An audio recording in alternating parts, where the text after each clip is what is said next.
ध्येयं सदा परिभवग्नमभीष्टदोहम् तीर्थास्पदं शिवविरिञ्चिनुतं शरण्यं भृत्यार्तिहं प्रणतपालभवाब्धिपोतं वन्दे महापुरुषते चरणारविन्दम्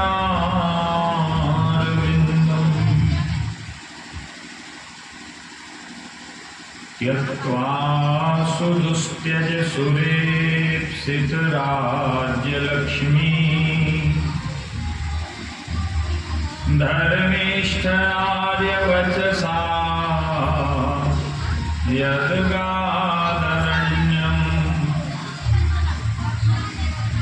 मायामृगं दयितैप्सितमन्वधावत् वन्दे महापुरुषते चरणारविन्दम्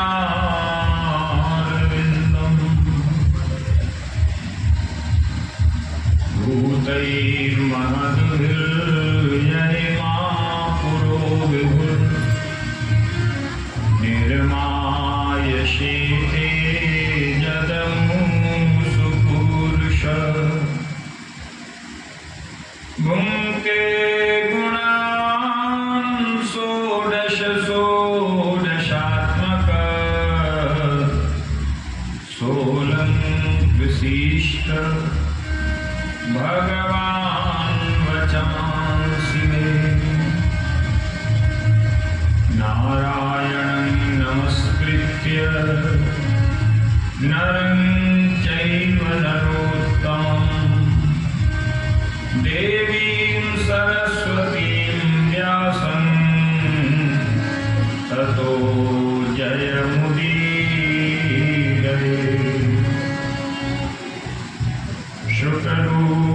शुकरूपप्रबोधव्य सर्वशास्त्रविशारद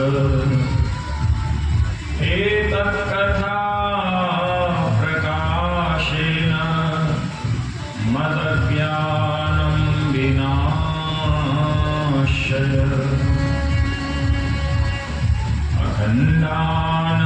अखण्डानन्दबोधाय शिष्यसन्तापहारिणे सच्चिदानन्दरूपाय तस्मै श्रीगुरवे नमः। जय जय श्रीराधारमण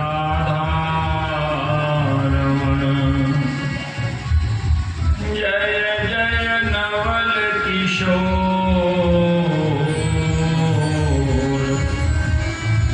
जय गोपीचित चोर प्रभु जय जय माखन चोर सर्वेभ्यो देवेभ्यो नमः सर्वेभ्यो देवीभ्यो नमः सर्वेभ्यो ब्राह्मणेभ्यो नमः सर्वेभ्यो वैष्णवेभ्यो नमः श्री गुरुचरण कमलेभ्यो नमः।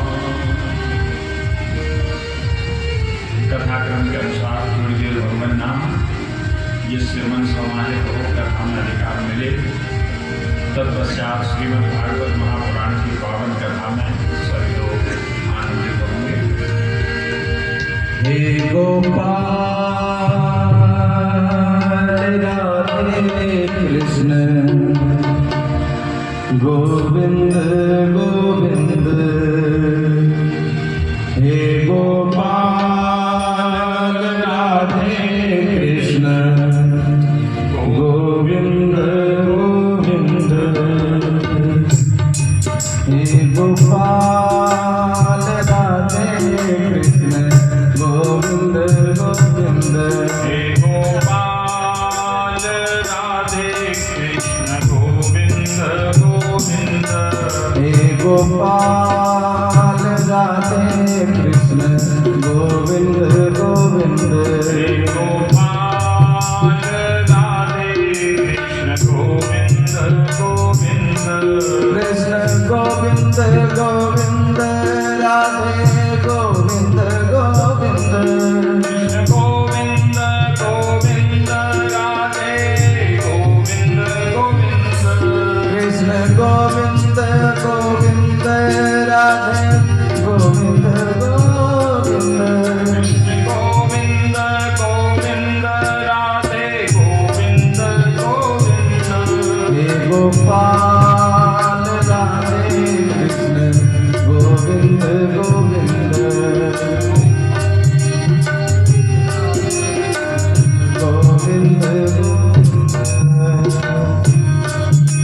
गोपाल राधे कृष्ण गोविंद गोविंद हे गोपाल राधे कृष्ण गोविंद गोविंद हे गोपाल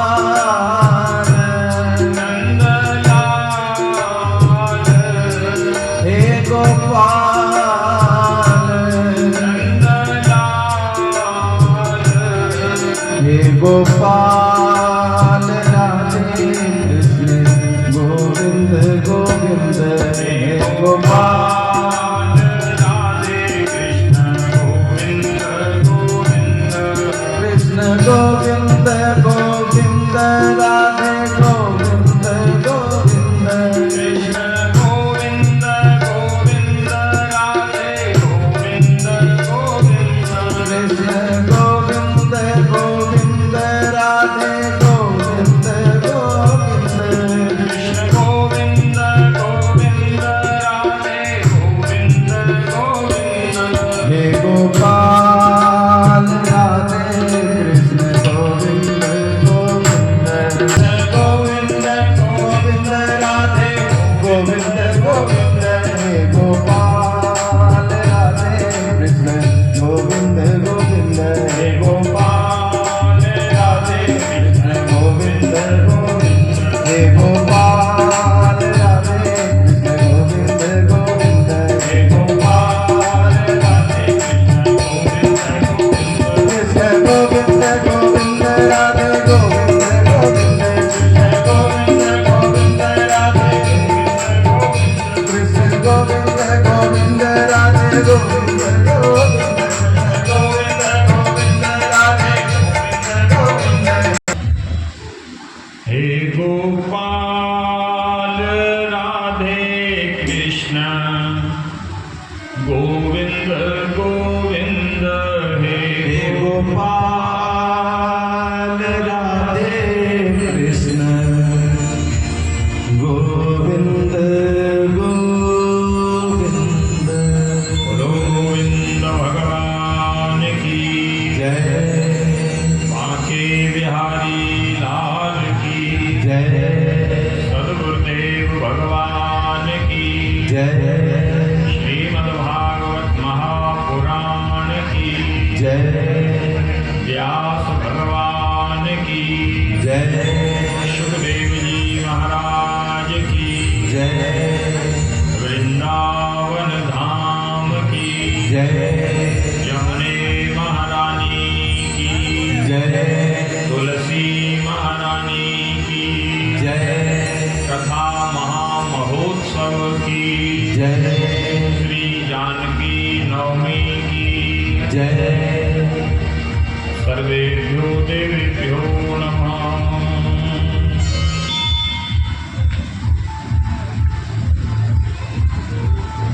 श्रीमद् परम मंगल आनंद सिंधु गोविंद भगवान सच्चिदानंद श्याम सुंदर श्री हरि की दिव्य वाणी रूपी विग्रह श्रीमद् भागवत महापुराण के सप्ताह क्रम के अंतर्गत पंचम दिवस और अष्टाह क्रम के अंतर्गत षष्ठ दिवस है। माने ये 8 दिन की कथा है। तो 20 तारीख को महात्म हुआ था और 21 से जो साप्ताहिक क्रम वो प्रारंभ हुआ। कल के प्रसंग में परमहंसों के चक्र चूड़ामणि स्वामी श्री सुखदेव पाद ने राजर्षि परीक्षित जी को भगवान के अवतरण दिवस, प्राकट्य दिवस, कृष्ण जन्म महोत्सव तक श्रीमद् भागवत महापुराण की कथा सुनाई। भगवान जन्म भी लेते हैं, भगवान प्रकट भी होते हैं, भगवान अवतार भी लेते हैं। उनके लिए सब विहित है, क्योंकि वो सर्वतंत्र स्वतंत्र हैं। भक्तों के लिए जन्म लेते हैं। भक्त कहते हैं हमारे भगवान प्रकट नहीं होते, अवतार नहीं लेते, वो जन्म लेते हैं। और इसीलिए श्री कृष्ण जन्म स्थान है, श्री कृष्ण प्राकट्य स्थान नहीं है, श्री कृष्ण अवतार स्थान मथुरा में नहीं है। लिखा है श्री कृष्ण जन्म स्थान। उसी तरह अयोध्या में ये कौन भूमि है? बोले श्री राम जन्म भूमि है। श्री राम प्राकट्य भूमि नहीं है, श्री राम अवतार भूमि नहीं लिखा। क्या लिखा है? श्री राम जन्म भूमि। और संयोग से आज जानकी नवमी है। आज के दिन भगवती जगदम्बा माता सीता का अवतरण हुआ है।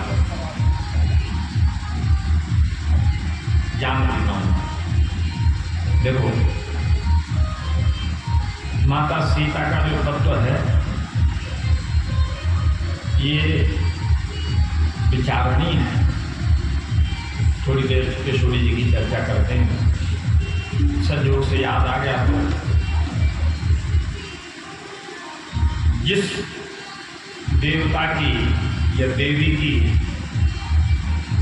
जो तिथि होती है, प्राकट्य अवसर होता है, उस दिन उनकी चर्चा करने का अनंत गुना फल होता है। जैसे कृष्ण जन्म भाद्रपद कृष्ण पक्ष अष्टमी को हुआ, तो उस दिन उनकी जन्म की चर्चा करने से, कोई भी उनकी चर्चा करने से अनंत गुना फल मिलता है। चैत्र शुक्ला नवमी के दिन राम जी की चर्चा करने से अनंत गुना फल मिलता है। उसी तरह आज जानकी नवमी है, तो उनके लिए कहा गया, क्या है जानकी जी? बोले उद्भव स्थित संहार कारिणी क्लेश हारिणी सर्वश्रेयस्करीं सीताम नतोहम राम वल्लभाम।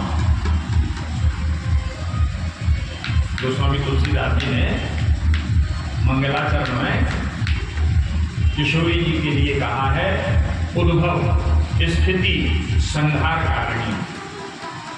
अने यही ब्रह्माणी है जो उद्भव करती हैं, यही वैष्णवी हैं जो पालन करती हैं, यही रुद्राणी हैं जो संहार करती हैं।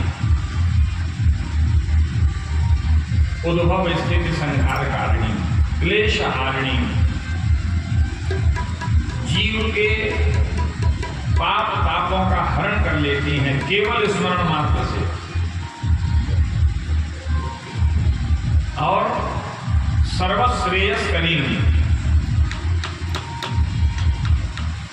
जीव मात्र का कल्याण करने वाली, हर तरह से जीव पर कृपा बरसाती हैं।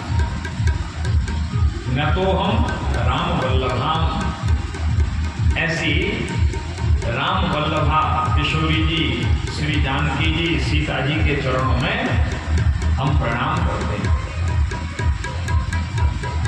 देखो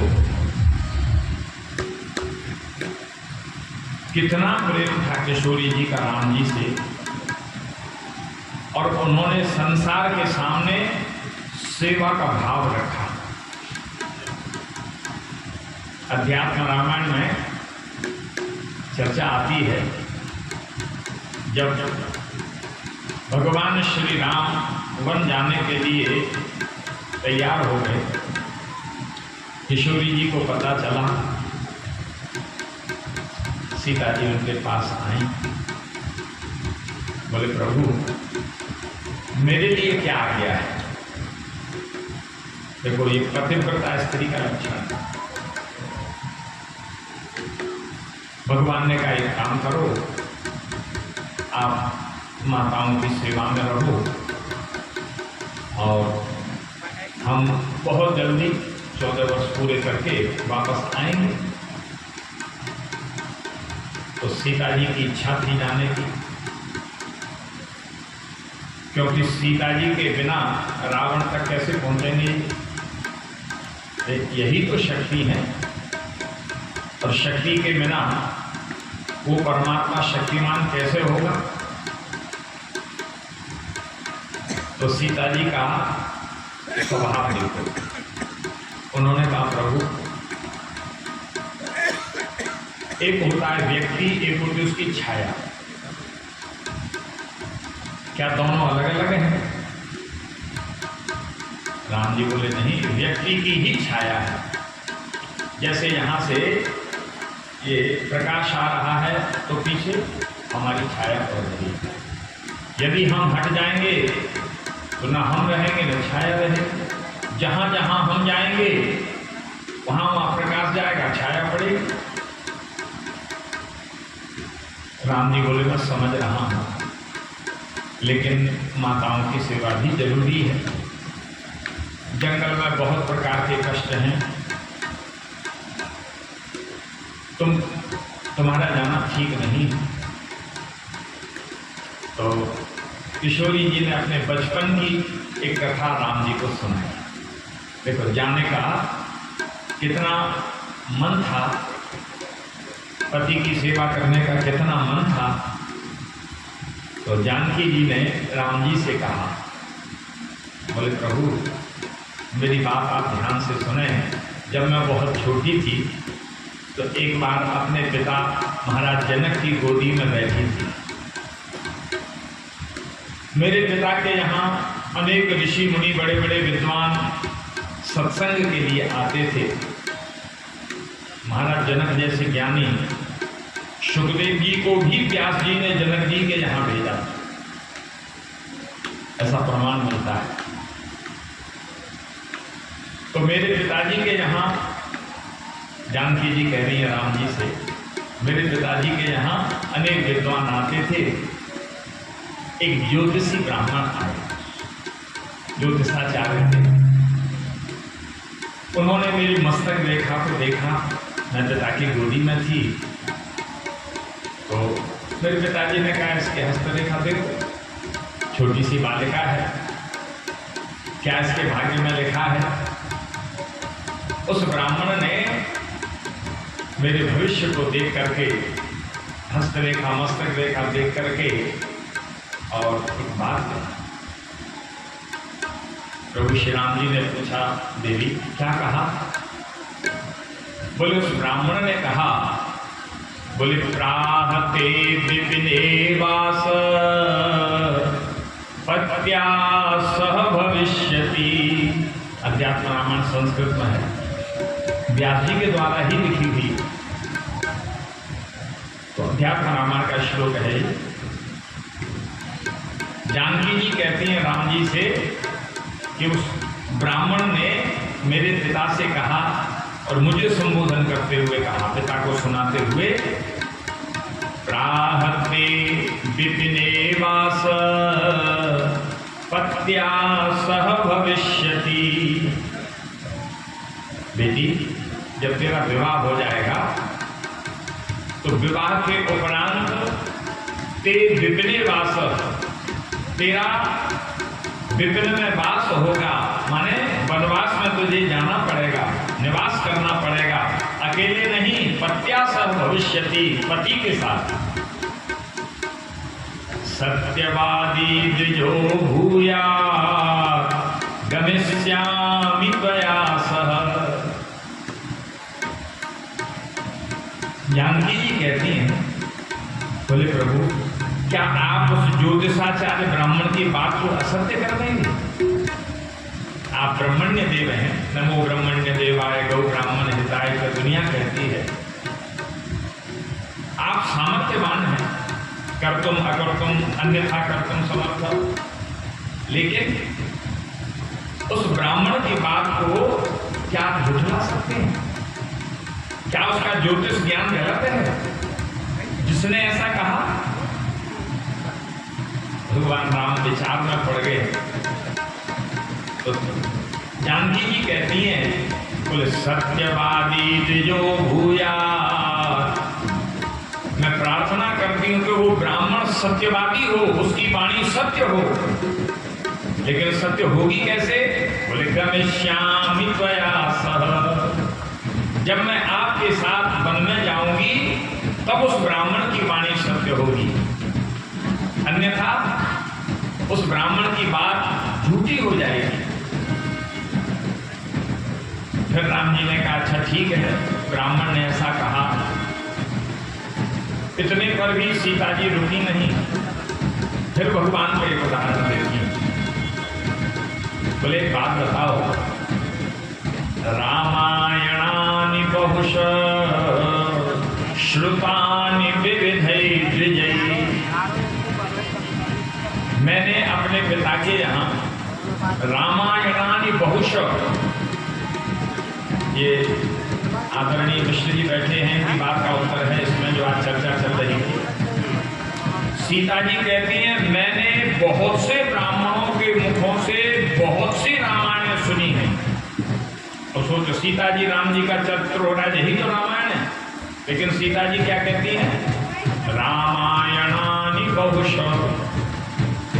मैंने बहुत सी रामायण सुनी, श्रुतानि विविधै द्विजै, एक से एक विद्वान ब्राह्मणों के मुख से सुनी है। भगवान राम कहते हैं हाँ देवी तुमने सुनी होगी, अच्छी बात है। तो फिर बोले एक बात बताओ। राम जी बोले पूछो, क्या पूछना चाहती हो? तो सीता जी ने पूछा, बोले किसी रामायण में जो आज तक मैंने सुनी, प्रत्येक रामायण में राम आप थे? राम जी ने स्वीकार किया हाँ हम थे। तो सीताम बिना वनम राम गतः किम पुत्रचिद वद। सीता जी ने पूछा क्या कोई ऐसी रामायण है जिस रामायण में ये लिखा हो कि राम जी वन में नहीं गए? राम जी कहते हैं देवी प्रत्येक रामायण में ये लिखा है, मैंने जब जब अवतार लिया है मैंने वनवास में निवास किया है, वनवास गया हूं। अच्छा, तो किसी रामायण में ये लिखा है कि आप वन में तो गए पर बिना सीता जी के गए? सीताम बिना वनम राम गतः किम पुत्रचिद वद। कहीं किसी रामायण में ये लिखा हो कि फलानी रामायण में भगवान श्री राम वन में तो गए और सीता जी साथ नहीं। राम जी बोले ऐसा तो किसी रामायण में नहीं लिखा, क्योंकि रामायण सतकोटि अपारा, बहुत सी रामायण है। तो सीता जी ने कहा फिर इस रामायण को क्यों बिगाड़ना चाहते हो? जो अब हम चरित्र कर रहे हैं ये रामायण जब लिखी जाएगी और आप मुझे छोड़ करके जा रहे हैं तो उन सभी रामायणों से ये भिन्न हो जाएगी। जब किसी रामायण में ये नहीं लिखा कि आप अकेले वन में गए और आप ही राम हैं, तो इस रामायण को क्यों बिगाड़ रहे हैं? इसलिए गमिष्यामि त्वया सह, मुझे अपने साथ चलने की आज्ञा दीजिए। राम जी ने सीता जी को हृदय से लगा दिया, बोले देवी ठीक है चलो। तो ये कृपा है। अगर किशोरी जी वन में नहीं आती तो आगे राम जी का चरित्र कैसे होता? बिना राधा रानी के हमारे कन्हैया रास कैसे करते? ठीक यही कथा गर्ग संहिता में गर्गाचार्य जी ने श्री कृष्ण के बारे में लिखा। ये जो व्रत 84 कोश है ये दिव्य है। 84 कोश के बारे में बहुत कम लोग जानते हैं। गर्ग संहिता में इसकी कथा आती है। ब्रह्मादि देवता गोलोक धाम के लिए गए, मार्ग में विरजा नदी पड़ी, उसको किसी तरह पार करके और गोलोक धाम की सीमा में पहुंच गए। जैसे गोलोक धाम के मुख्य दरवाजे पर पहुंचे तो वहां एक छड़ी बरदार सखी खड़ी थी जो अत्यंत तेज से संपन्न थी। अंग अंग से प्रकाश निकल रहा था। उस छड़ी बरदार सखी का नाम था शतचंद्रानना। शतचंद्रानना का अर्थ होता है जिसका आनंद मुख 100 चंद्रमाओं की चांदनी के समान तेजवान था, इसलिए उसका नाम था शतचंद्रानना। उसने छड़ी लगा करके ब्रह्मादि देवताओं को रोक दिया। बोले आप लोग गोलोक धाम में इस तरह प्रवेश नहीं कर सकते, पहले परिचय दो, आप लोग कौन हो? अब ब्रह्मा जी को तो अभिमान था अपने पद का। ब्रह्मा जी बोले तुमको दिखाई नहीं देता, हम चार मुख वाले सृष्टि करता है ब्रह्मा है। देखो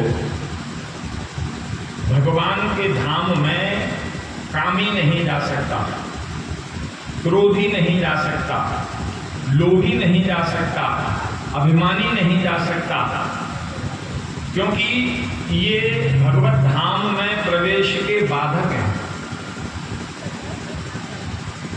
संकादिकों की कथा सुनाई थी हमने आपको, जय विजय ने रोक दिया था। जय विजय के रोकने पर संकादिकों ने उनको शाप दिया कि 3 जन्म तक तुम असुर बनोगे। क्रोध आ गया उनको, और क्रोध में शाप तभी लगेगा जब क्रोध आएगा। तो भगवान ने देखा तो जो संकादिक थे उनके लिए भगवान वैकुंठ से निकल करके दरवाजे पर आए थे, उनको भीतर नहीं बुलाया। अन्वेषणीय चरणों चलयन सहस्री। श्री लक्ष्मी जी के साथ वैकुंठनाथ वैकुंठ के उस मुख्य पद से उठ करके, गद्दी से उठ करके दरवाजे पर आए और संकादिकों को वहीं दर्शन दिया, संकादिकों को वहीं से लौटा दिया। क्रोधी व्यक्ति का वैकुंठ में प्रवेश नहीं, अभिमानी व्यक्ति का वैकुंठ में प्रवेश नहीं। तो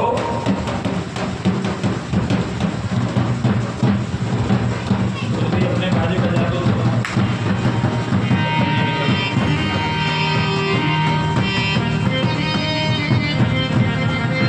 हेरी हेरी मुख पिया पलकों न पारे किशोरी मोरे बने मुख चंदा के चकोरे किशोरी मोरे बने मुख चंदा के चकोरे किशोरी मोरे कोटी न चंदा के अंजोर किशोरी मोरे कोटी न चंदा के अंजोर किशोरी मोरे।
लकी लकी दिया हुल सावरे किशोरी मोरी दिया लकी लकी दिया हुल सावरे किशोरी मोरी दिया लकी लकी दिया लकी लकी लसावे किशोरी मोरी बारहु सुहाग सुख तोरे किशोरी मोरी बारहु सुहाग सुख तोरे किशोरी मोरी कोटि चंदा के जोर किशोरी मोरी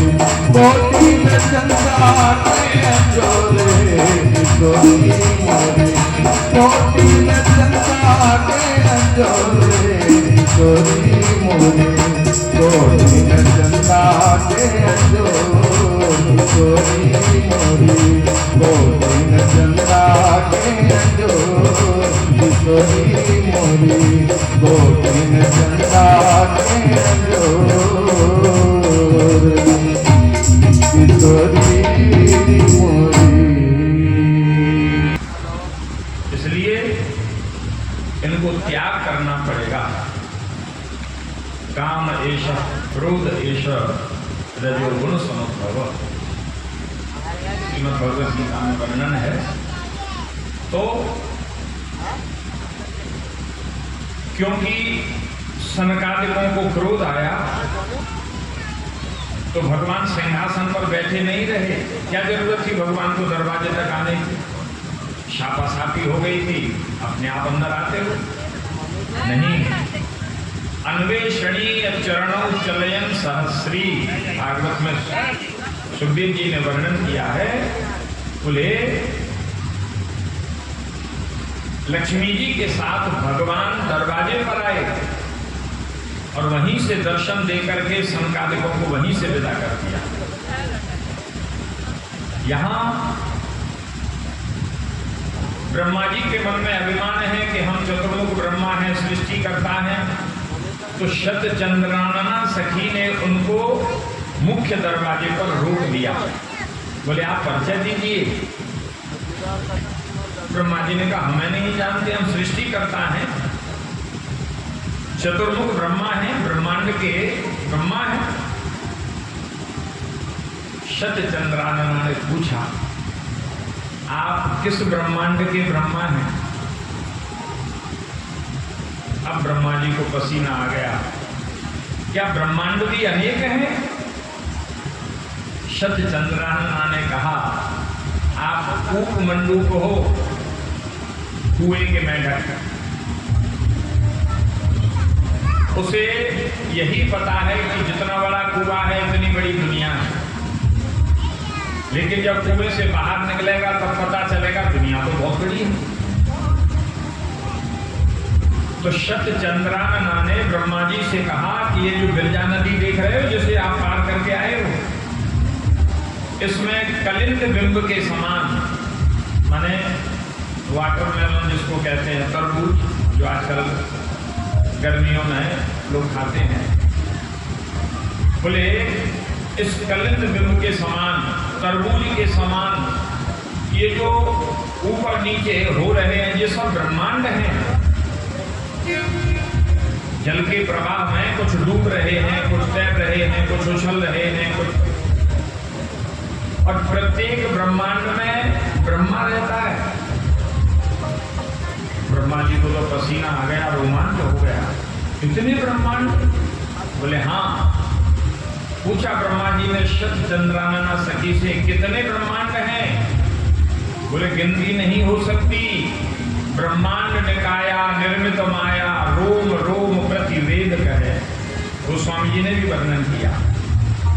ये जो अवतार लेकर के आए हैं ये परमात्मा कौन है? बोले ये अनंत हैं, ये विराट हैं, जिनके एक रोम में ब्रह्मांड निकाया निर्मित माया रोम रोम प्रति। अब गोस्वामी जी ने दिमाग लगाया कि यदि मैं कहता हूं तो लोग भरोसा नहीं करेंगे, तो उन्होंने कहा रोम रोम प्रति वेद कहे, ऐसा वेद कहता। अब तो मानोगे, क्योंकि वेद में कुछ भी असत्य नहीं है। व्यक्ति झूठ बोल सकता है लेकिन ग्रंथ झूठ नहीं बोलेगा।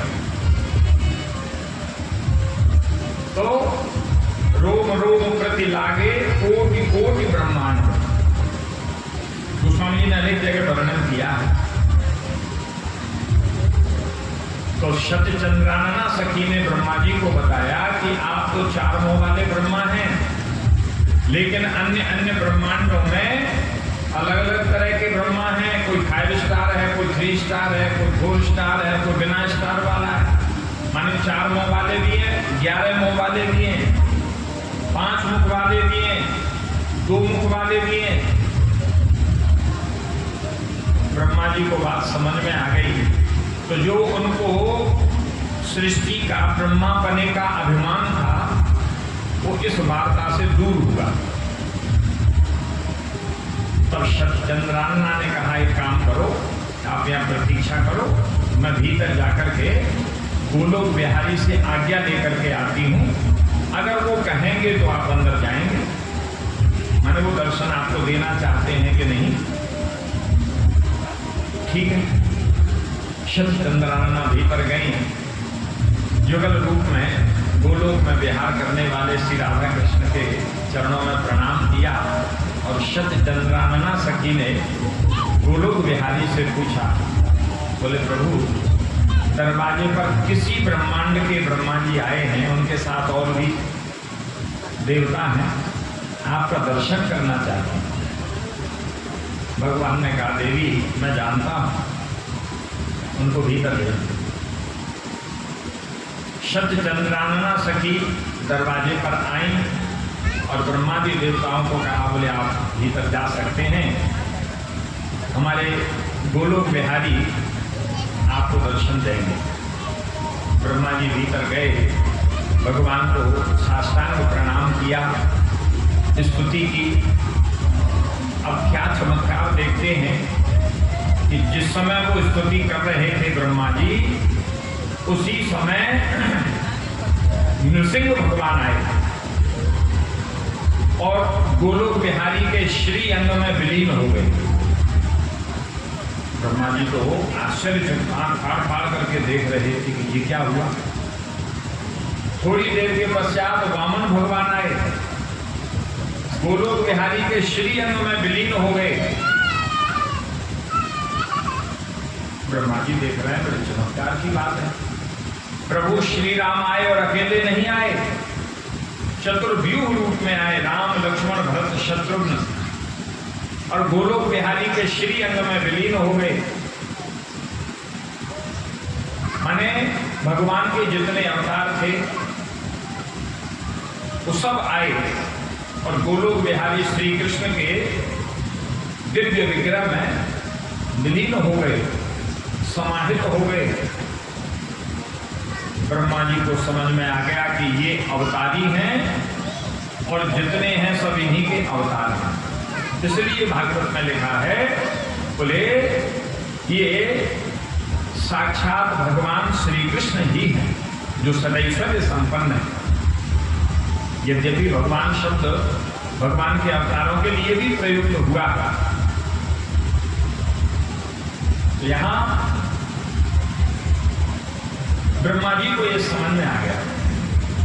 अब भगवान ने जब देखा कि ब्रह्मा जी सब कुछ समझ गए हैं और निरअभिमान हो गए हैं, तब गोलोक बिहारी ने ब्रह्मा जी से पूछा, अब आप अपने आने का प्रयोजन बताओ। ब्रह्मा जी ने कहा, प्रभु अब आप भूमंडल पर पधारें, अवतार धारण करें और जिस कारण से आप जाते हैं एक कारण तो है नहीं, तो लीला करने के लिए पधारें। एक चांस कला पुंसो कृष्णस्तु भगवान स्वयं। ये भागवत में एक विशिष्ट श्लोक श्री व्यास जी ने वर्णन किया। एते चांस कला पुंसो कृष्णस्तु भगवान स्वयं इंद्राद व्याकुलम लोकम मृडयन्ति युगे युगे। तो वो गोलोक बिहारी जो हैं उनसे प्रार्थना ब्रह्मा जी ने की, ठीक है हम भूमंडल पर चलेंगे। उसी समय वाम अंग में किशोरी जी विराजमान थी, राधा रानी। उन्होंने कहा बोले प्रभु क्या अकेले जाएंगे? देखो जैसे सीता जी ने चर्चा की राम जी से, क्या वन में अकेले जाएंगे? क्योंकि राम की लीला जहां से वन गमन है वहीं से प्रारंभ है। सुखदेव जी ने भागवत में राम जी का जो चरित्र कहा 2 अध्याय में, नवम स्कंद के 10 और 11 2 अध्याय में, वहां बाल लीलाओं का वर्णन नहीं हुआ। कहां से प्रारंभ हुआ? बोले गुरुवर्थे त्यक्त राज्यो यचरदनुवनम पद्म पद्भ्याम प्रियाया पाणि स्पर्शा क्षमाभ्याम विद्वपथरुजो यो हरीन्द्रानुजाभ्याम वैरूप्या शूर्पणख्या प्रिय विरहरुषा रोपित भ्रू विजृंभ पृष्ठाभिर्बद्ध सेतु खलदवदहन कौसलेन्द्रोवतान्नः। ऐसे कौशलेंद्र भगवान अवतान्न हम सभी की रक्षा करें। भगवान कृष्ण के लिए रक्षा करने के लिए बहुत कम मन एक आध जगह आपको मिलेगा, लेकिन राम जी से कौशलेन्द्रोवतान्न, भगवान श्री राम हमारी रक्षा करें। क्यों? बोले कृष्ण जी के लिए इसलिए नहीं लिखा कि वो तो बंसी बजाते हैं, कोई हथियार तो है नहीं उनके पास, आयुध तो है नहीं, तो रक्षा कैसे करेंगे? राम जी के धनुष बाण है, तो रक्षा के लिए उससे कहा जाएगा जिसके पास कुछ आयुध हो, और जिसके पास बंसी हो, उससे क्या, उसकी तो रक्षा करनी पड़ेगी। माने ये भक्ति की बात है। तो यहां एक श्लोक में श्री सुखदेव जी ने जो राम जी का पावन चरित्र कहा, वो वनगमन से प्रारंभ हुआ, और वास्तव में राम जी का जो आगमन है वो उनके अवतार का जो प्रयोजन है, उद्देश्य है, वो यहीं से प्रारंभ होता, अयोध्या कांड से। ऐसे प्रभु श्री राम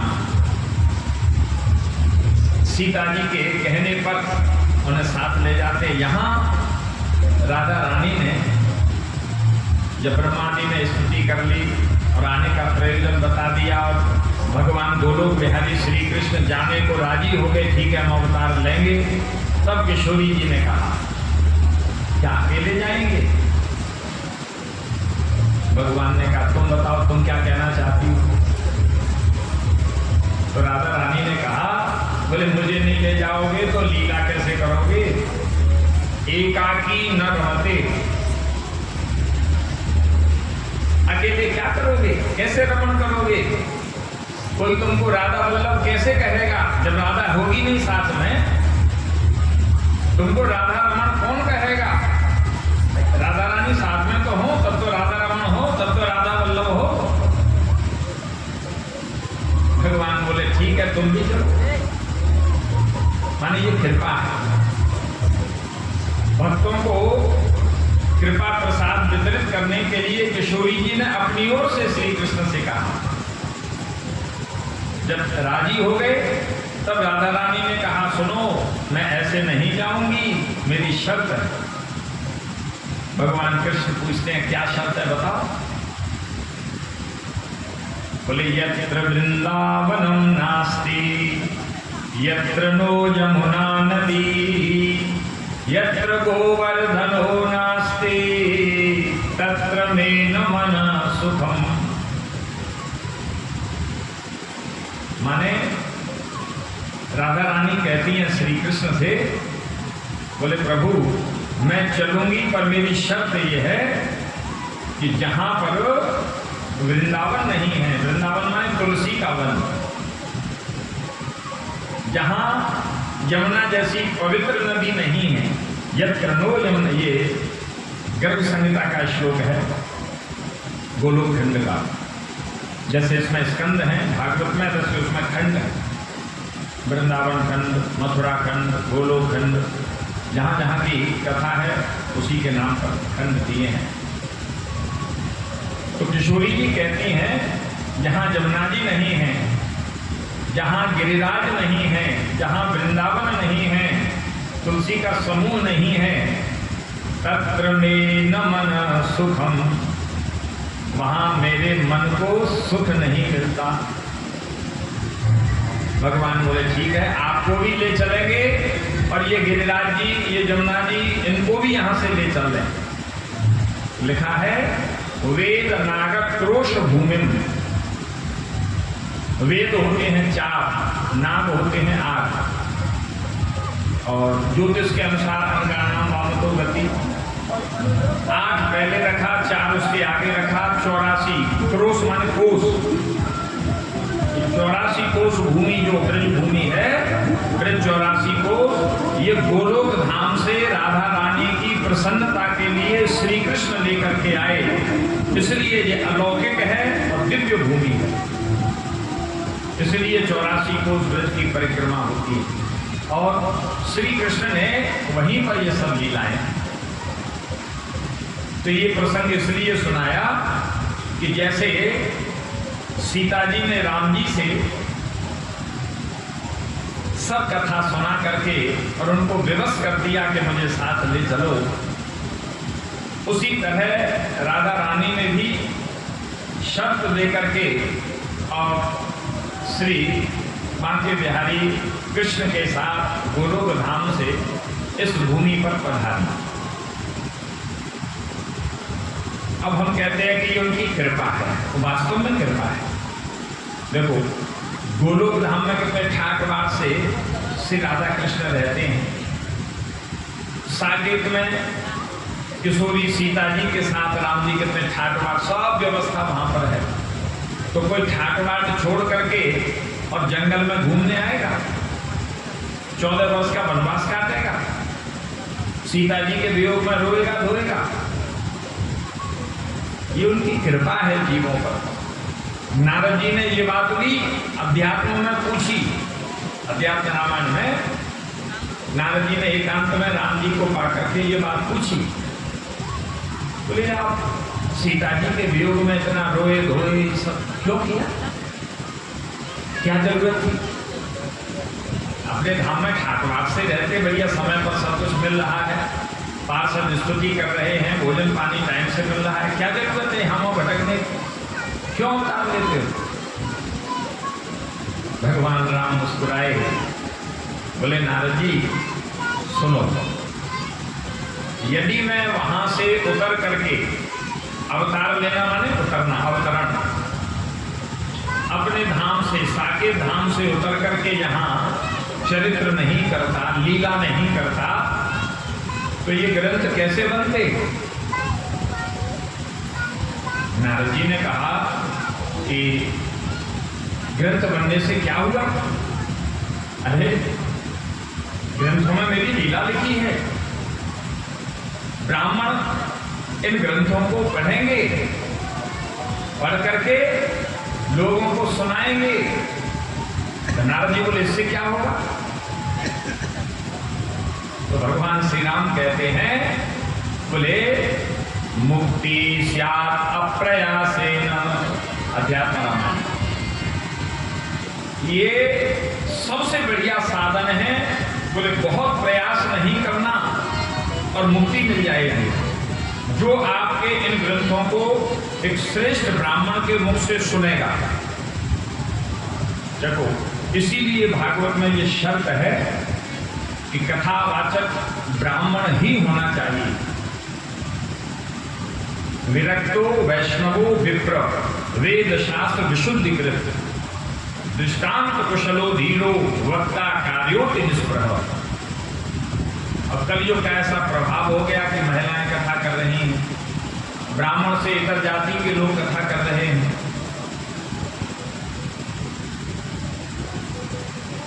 तावत शास्त्रस्य शास्त्रत्वम यावत विप्र मुखे स्थित। शास्त्र का शास्त्रत्व तब तक रहता है जब तक वो ब्राह्मण के श्री मुख में है। अन्य शांत मुखे गत्वा शब्द मात्रा भवन्ति ते। ब्राह्मण से इतर जाति का कोई कितना भी ज्ञानी हो सकता है, लेकिन उसके मुख से वो शब्द मात्र हैं, उसका प्रभाव नहीं पड़ेगा। उसका फल नहीं मिलेगा, ये शास्त्र कहता है। तो शास्त्र का शास्त्र तो तब तक है, तावत शास्त्र शास्त्रत्वम यावत विप्र मुखे स्थित। ब्राह्मण के मुख से ही मंत्र निकलना चाहिए। तो यहां वही बात वर्णन की, बोले ये नारद जी से भगवान श्री राम कहते हैं कि हम लीला नहीं करते तो ये ग्रंथ कैसे लेके जाते, और ग्रंथ नहीं लेके जाते तो ब्राह्मण लोगों को क्या सुनाते। तो नारद जी ने कहा कि सुनने से क्या होता है, बोले मुक्ति स्यात् अप्रयासेन, बिना प्रयास के मुक्ति होती है। तो क्या सबकी होती है, बोले ना। किनकी होती है, बोले भक्ति मार्गानुवर्तिना, जो भक्ति के मार्ग का आश्रय ले। अब जो कथा सुनने आएगा यानी क्या मुक्ति होगी। कितने भी शास्त्र लगे धरे रहो, कितनी भी हम कथा सुनावें, लेकिन जो सुनेगा वो मुक्ति मार्ग का अधिकारी बनेगा, वो मुक्ति के पद का अधिकारी बनेगा। तो कितनी व्यवस्था की है, बढ़िया साफ सुथरा बिछाया हुआ, रोजाना यहाँ से झाड़ा बुहारी करते हैं, पंखा चल रहा है, कितनी सुविधा। कथा सुनने के बाद प्रसाद भी मिलेगा। इतनी सुविधा होने के बाद भी अगर कोई कथा नहीं सुने तो भाड़ में जाओ। हमारे यहाँ ब्रज में कहें, बोले इतनी सुविधा के बाद भी यदि आप मुक्त नहीं हो सकते, भगवान के भक्त नहीं बन सकते, तो भाड़ चूल्हे में जाओ। मुक्ति स्यात् अप्रयासेन। नारद जी का हृदय प्रसन्न हो गया जब राम जी ने सब कहा। बोले हमें कोई शौक नहीं है कि अपने धाम को छोड़ करके यहाँ आऊं, जीवों के उद्धार के लिए कि किसी तरह कथा सुनकर के ही मुक्त हो जाएं, इसलिए लीला करने हम तो वहां से इतना कष्ट उठा करके आते हैं। भाई किसी भी अवतार को देख लो, हमारे कन्हैया को देख लो, कभी अघासुर से लड़े, कभी बकासुर से लड़ेंगे, कभी कंस मामा से लड़े, कभी जरासंध से लड़े। क्यों लड़ाई झगड़ा करते हैं, बोले हम लोगों की भलाई है कि मैं ये लीला करूंगा ना, वो लीलाओं का ग्रंथ बनेगा, ग्रंथ को ब्राह्मण सुनाएंगे। केवल श्रवण मात्र से, केवल सुनने से मुक्ति के अधिकारी बन जाते हैं। अब इससे सरल उपाय और क्या होगा, सोचो। सबसे पहली भक्ति इसीलिए श्रवण भक्ति कही। श्रवणम कीर्तनम विष्णु स्मरणम पाद सेवनम अर्चनम वंदनम दास्यम सख्यम आत्मनिवेदनम। और भक्तियां सब पीछे हैं, सबसे पहले श्रवणम। अब इतने पर भी नहीं सुने तो वही है कि भाड़ चूल्हे में जाओ, क्या करोगे भाई। इतनी व्यवस्था की, इतने हमारे पाठक ये इतना पैसा खर्च कर रहे हैं, जनरेटर भी चल रहा है, लाइट भी जल रही है, पंखा भी चल रहा है, सब भोजन पानी की व्यवस्था भी है, और इतनी व्यवस्था के बाद भी कोई मुक्त नहीं होना चाहे तो भाड़ चूल्हे में जाओ। बोलो राधे राधे, धीरे से बोलो राधे राधे। जय जय श्री राधे श्याम। देखो भक्ति की चर्चा हुई, हमारे भक्त जी प्रकट हो गए। अरे हम लोग तो भक्ति करते करते बड़े आगे, कोई भक्त नहीं कहता है, ये जन्मजात भक्त है, जो पैदा होता है वो भक्त ही पैदा होता है। बोलो राधे राधे राधे राधे। हमारी कथा की शुरुआत इन्हीं के यहाँ से हुई, पालगंज से ही शुरू, माने इस क्षेत्र में पहली कथा। और आदरणीय गोलोकवासी परम संत, परम विद्वान, परम भक्त, सही अर्थों में जो भक्त थे श्री घनश्याम भक्त जी महाराज, वो वृंदावन गए, उनसे वार्तालाप हुआ और हम आज तक आप लोगों को वही कथा सुना रहे हैं। जिस समय बिहार था 95 में पहली बार, 1995 में पालगंज में कथा करने आए, तो जानकी नवमी की वजह से ये इतनी कथा बढ़ गई। अब मूल प्रसंग पर आए, भागवत की कथा बहुत विस्तृत है। कल भगवान कृष्ण का अवतार हुआ और सब ब्रजवासी बड़े आनंदित हैं। बोल नंद के लाला की जय हो। नंद के आनंद भयो जय जय कन्हैया लाल की। सब लोग नाच रहे, हमारे यजमान भी नाचे कर, हाँ, और अकेले नहीं नाचे, पत्नी के साथ नाचे।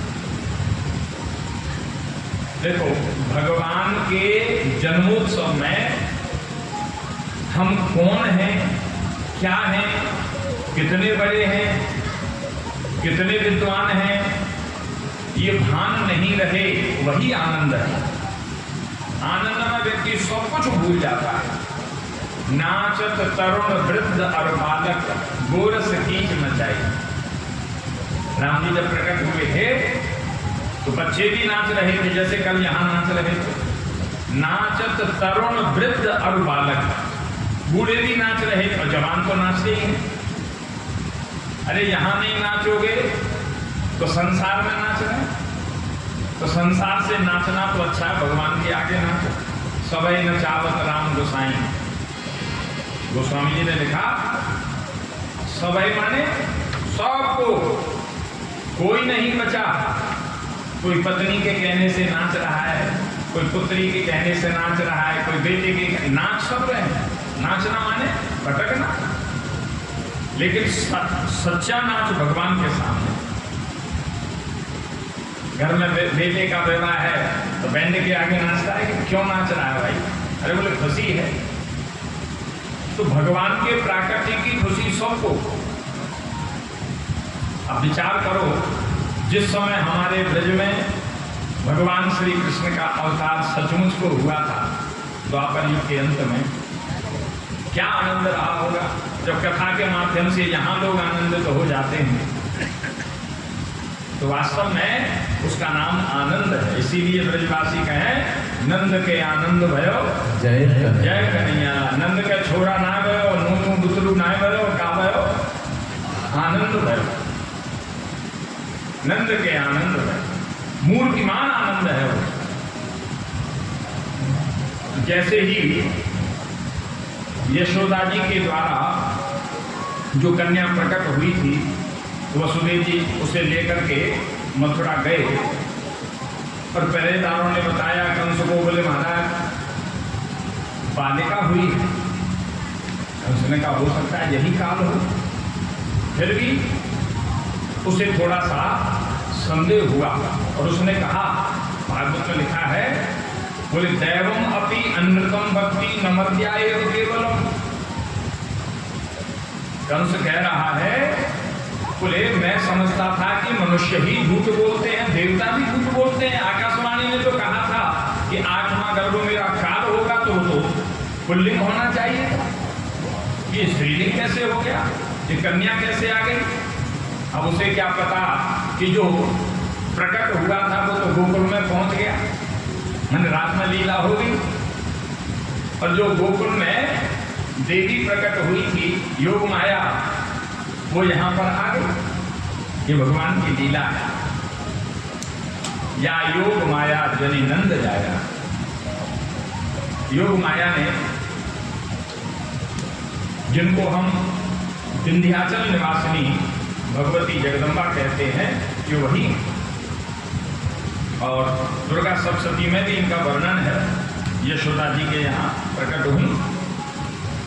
जैसे ही कंस ने इनको अन्य बालकों की तरह पत्थर पर पछाड़ करके मारने का प्रयास किया, हाथ से छूट गई और अष्टभुजी देवी का स्वरूप धारण करके कंस के मस्तक में चरण का प्रहार करके कहती हैं, किम मया हतया मंद। अरे मंद बुद्धि कंस, तू मुझे क्या मारेगा? मैं तो शक्ति हूं। किम मया हतया मंद जातः खलु तवांतकृत। तेरा अंत करने वाला तो जातः पैदा हो गया। कंस बड़ा भयभीत हो गया, बोले काल ये नहीं है, ये तो इशारा करती है कि काल पैदा हो गया। तो कंस ने पूछा कहाँ हुआ है? तो देवी से पूछता है कि मेरा अंत करने वाला काल कहाँ पैदा हुआ है? बोले यत्र क्ववा पूर्व शत्रुर्माहिंसी कृपणान वृथा।